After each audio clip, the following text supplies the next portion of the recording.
Hi folks, Sam Haymart for Test Driven TV. Today we've got the 2014 Chevrolet Sonic LT. This is Chevrolet's second car in their lineup, their smallest car being the Spark. This one that we're driving today has the magic gas mileage option of the 1.4 liter turbocharged gasoline engine and the manual transmission, which is a 6-speed. This combination is rated at 29 miles per gallon city and 40 miles per gallon highway. And today we're actually doing something special. We're going to take this car on a road trip from Phoenix, Arizona to Los Angeles, California, out at Venice Beach. And we're going to see if we can not only meet that 40 miles per gallon highway, but I'm going to see if we can't exceed 40 miles per gallon as a combined average for our road trip. So let's go at it.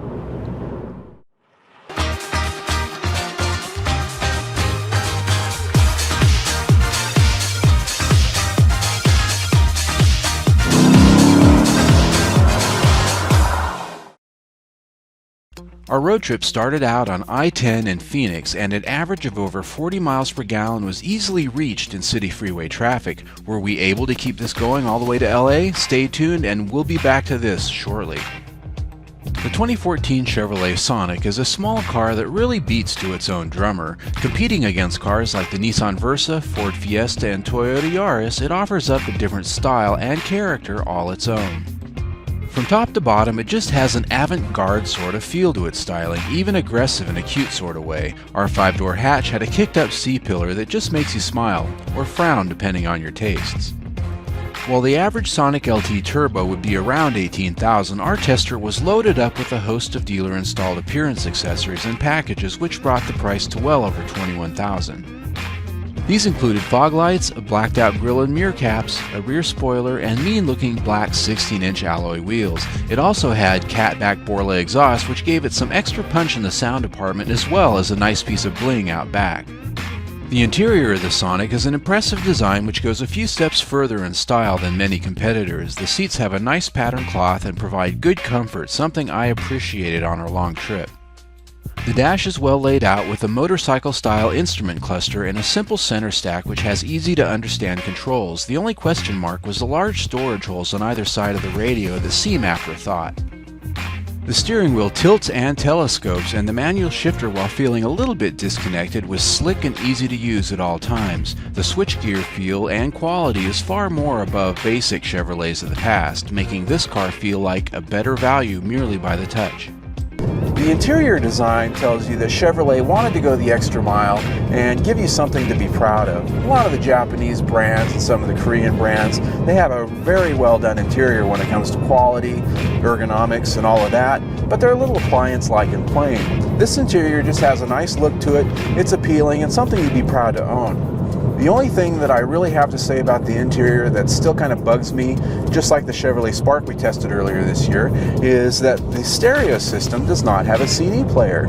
They don't offer one. And yeah, I understand all the new tech with the USB and the Bluetooth and connecting up and all of that baloney, but I can't play my Def Leppard CDs in this car. That kind of torques me. The option touchscreen audio system, while missing a CD player, offers up excellent sound as well as Chevrolet MyLink, which gives you voice recognition for your phone, Pandora, and Stitcher, and all manner of Bluetooth functionality.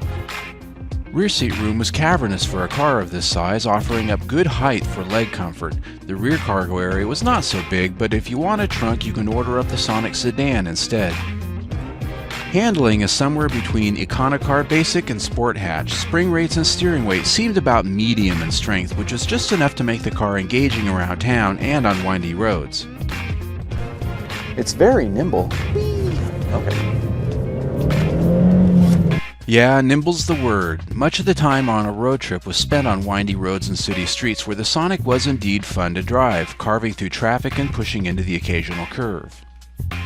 Power comes from the optional 1.4 liter turbocharged 4-cylinder engine, which produces 138 horsepower and 148 pound-feet of torque. It seems to be perfectly mated to the 6-speed manual transmission, and the gear ratios are spot on for both acceleration and highway cruising.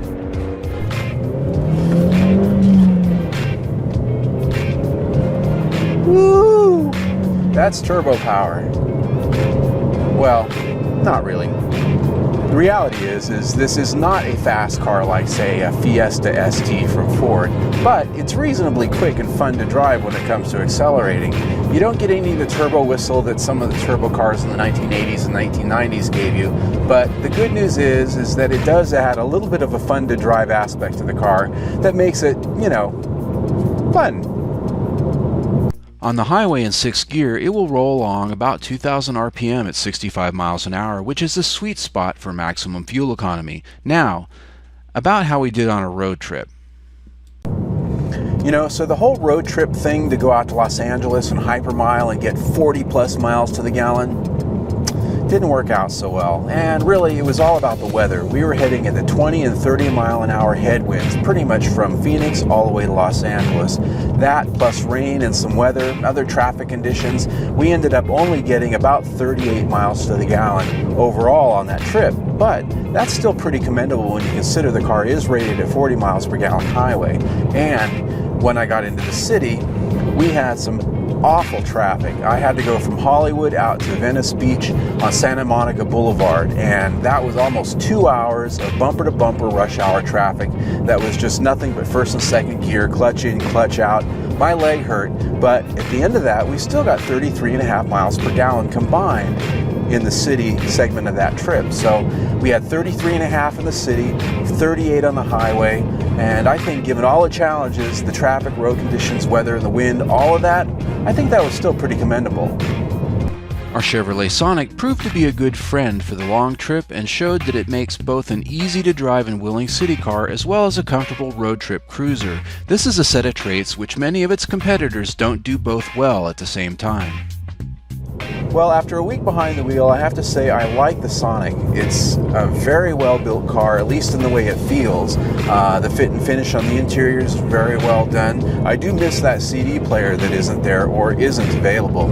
I guess I'll just have to put my Def Leppard songs on my smartphone. But overall, the car got great mileage and it was a lot of fun to drive. So this week, we give it 4.5 out of 5 stars. I'm Sam Haymart for Test Driven TV. I hope you enjoyed the ride. For a more in-depth review and photo gallery, see our report on gasmiler.com. Boy, that review is a lot of work. You know, every car that we get, when it's in our office, it earns a nickname, a code name, let's say. And most of the time, we never share that code name because they're not always complimentary. Sometimes they are, sometimes they're not. This car earned the name Angry Beaver. Angry Beaver.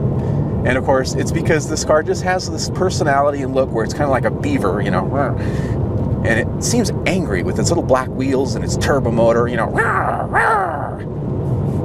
Angry Beaver. Just don't tell GM.